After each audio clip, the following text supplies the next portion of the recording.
From studios at the Journal-Sentinel in downtown Milwaukee, this 4th and State.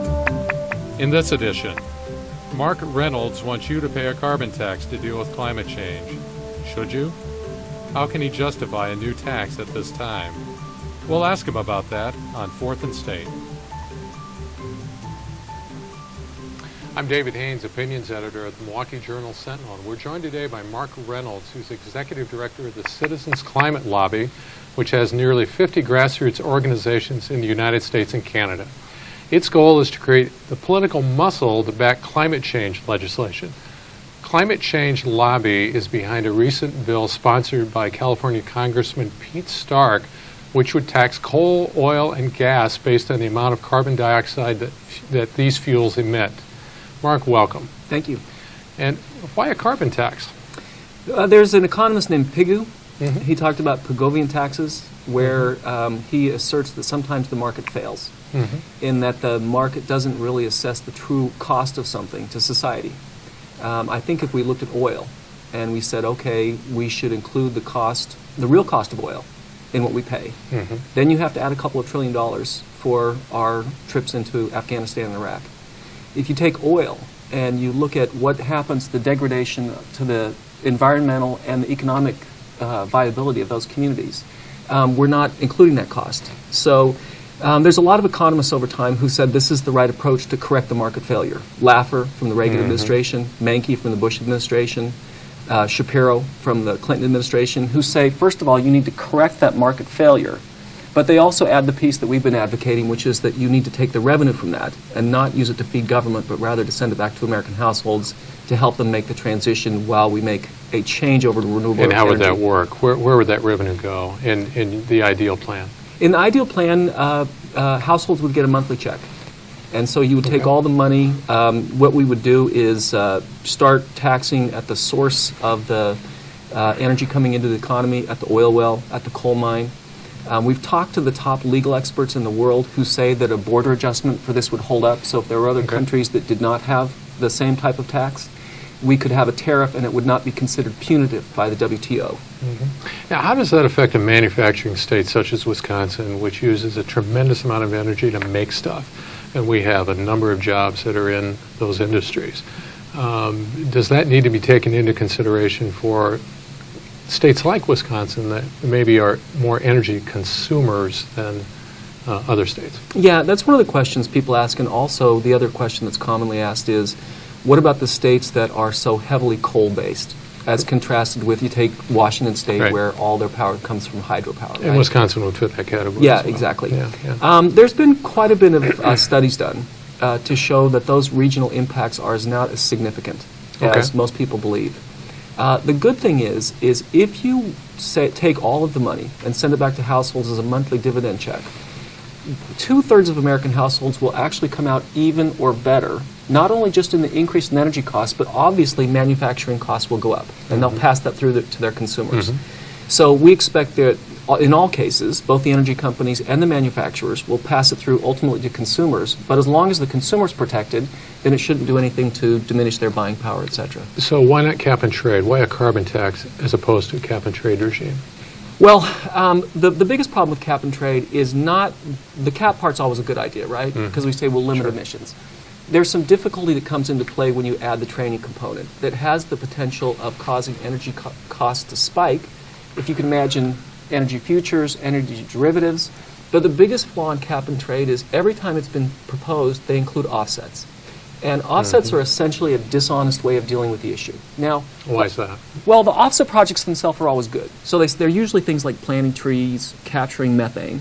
But how the offset provisions work in the legislation is they say you don't actually have to reduce their emissions. You can just agree that you'll go plant trees. Well, we want people to plant trees, but we can't pretend that that's really reducing emissions. Exxon just got a huge credit for an offset project in Nigeria.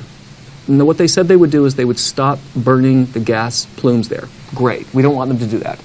But Nigeria's had a law since 1985 that makes that illegal. So we find that that's kind of the way the offset projects go. Case, what have you gained? Exactly. And it's pretending something's happening when it's not really happening. What we're told oftentimes by politicians is we can't get climate bills to pass without offsets because that's the way coal and oil will buy in. Right.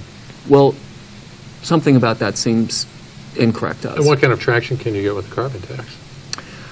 Politically. Politically, yeah. That's a really interesting question.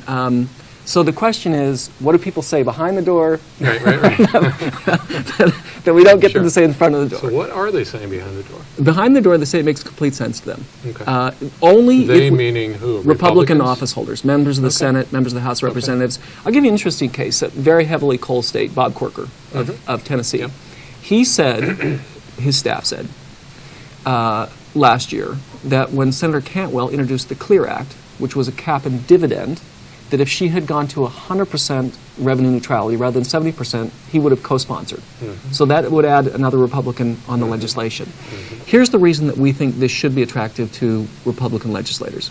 If we take all the money and we send it back to American households, one, many of them have signed pledges saying they won't vote for any legislation that increases government revenue. Right. So they can honor their pledge and still vote this way. Two is part of our approach is also... Grover Norquist has signed off on that? Have you checked? Just wondering. We do work to try and create deep partnerships with people in office. Okay.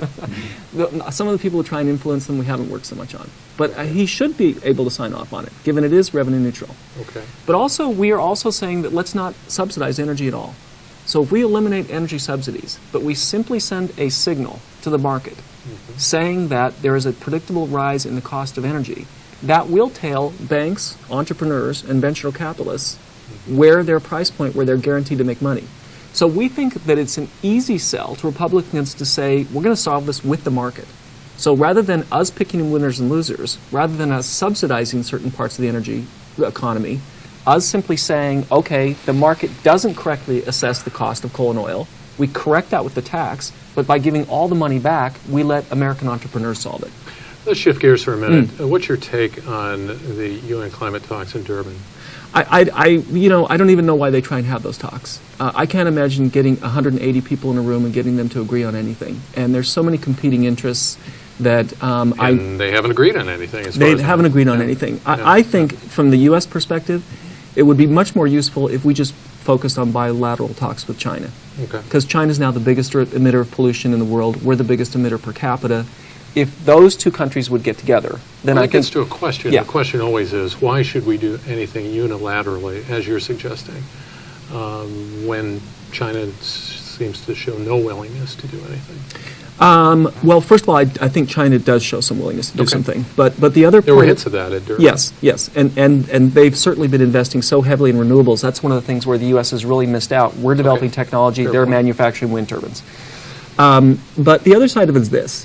Ultimately, what we have to answer to is the physics of what's happening with the climate. And the best scientists in the world are telling us, you're running out of time. So I think there's some times where you have to simply say, we're going to take the lead on this. The world has looked to us for worldwide leadership for a long time. In some places, we're kind of falling off in that. And I think this is probably the perfect example of us to say, yes, regarding the big issues, when things are important, we still take the lead. Take the lead. Talk for just a minute while we wrap up about what you're doing in Milwaukee. Yeah, so we're betting the ranch on a very interesting model. And the model we're betting the ranch on is that groups of regular citizens who are empowered to interact with their federal government, who are structured, who have discipline, who have a support system, can actually create more influence in Washington, D.C. than the people who can write gigantic checks. So we're making a large bet here. That's a big bet. Yeah, it is a big bet. Yeah. An interesting bet. And an interesting bet. And the really interesting thing about it is, though, is when things are as big as this, and it looks so hard, it's always easier to watch the people you disagree with and then shake your fist at the people you don't agree with and say they're stupid and we're justified, and while the world blows up, at least we were on the right side. Right. That's the easy way to deal with it. Right. The people who form these groups take the harder approach and say, I'm putting myself on the hook to solve it. Who's going to solve it? I'm going to solve this. So it's a very, very interesting thing to work with people like that, who say, I want to get myself on the hook as far as I can and to speak as broadly as I can that I'm committed to solving this. So we do believe that it is possible to have a partnership with citizens and politicians where we can work things out in the face of huge amount of money being spent by particularly the oil companies have almost unlimited resources. So we're starting a chapter here in Milwaukee, and some people are coming up from Chicago also, so we're very excited about that work. Well, good luck, and thanks, Mark Reynolds, for being with us. Thank you so Appreciate it. much. Appreciate it.